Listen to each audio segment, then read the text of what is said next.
কে ছিলেন অভিমন্যু? কেনই বা তাকে প্রাণ দিতে হয়েছিল? বীর যোদ্ধা হিসেবে কেন তাকে সকলে চেনেন? মহাভারতে তার কি ভূমিকা ছিল? সেই সবই জানবো আজকের এই ভিডিওতে। নমস্কার, আমি সঞ্চিতা। এইরকম আরও ভিডিও দেখতে চাইলে চ্যানেলটিকে অবশ্যই সাবস্ক্রাইব করবেন। তো চলুন শুরু করা যাক। অভিমন্যু মহাভারতের অন্যতম উল্লেখযোগ্য চরিত্র। তিনি অর্জুন ও সুভদ্রার পুত্র, ভগবান শ্রীকৃষ্ণের ভাগ্নেয় এবং মৎস্যরাজ কন্যা উত্তরার স্বামী। মহাভারতের যুদ্ধের ত্রয়োদশ দিনে কৌরব সেনাপতি দ্রোণাচার্য একটি ব্যূহ রচনা করেন, যা চক্রব্যূহ নামে পরিচিত। এই ব্যূহ ভেদের কৌশল শুধুমাত্র 4 জনের জানা ছিল। তারা হলেন কৃষ্ণ, প্রদ্যুম্ন, অর্জুন ও অভিমন্যু।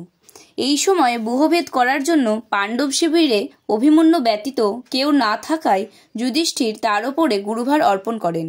এরপর অভিমন্যু যুদ্ধে অবতীর্ণ হন এবং চক্রব্যূহ ভেদ করে কৌরব সেনার মধ্যে উপস্থিত হন। তার শরবর্ষণে রাজা শল্য ও দুঃশাসন মূর্ছিত হন। এই সময় ভীম, যুধিষ্ঠির, ধৃষ্টদ্যুম্ন, শিখণ্ডী, সাত্যকী, বিরাট ও দ্রুপদ রাজা ব্যূহে প্রবেশ করার চেষ্টা করলে ধৃতরাষ্ট্রের জামাতা সিন্ধুরাজ জয়দ্রথ ভগবান শিবের বরে তাদের পরাস্ত করেন এবং চক্রব্যূহে প্রবেশের পথ রুদ্ধ করেন। কুরুসেনা বেষ্টিত অভিমন্যু একাকী যুদ্ধ করতে থাকেন।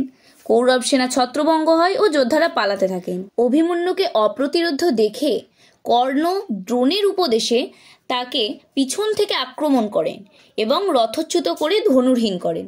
তারপর দ্রোণ, কৃপ, কর্ণ, অশ্বত্থামা, দুর্যোধন ও শকুনি সকলে মিলে নিষ্করুণভাবে তার উপর শরাঘাত করতে থাকেন।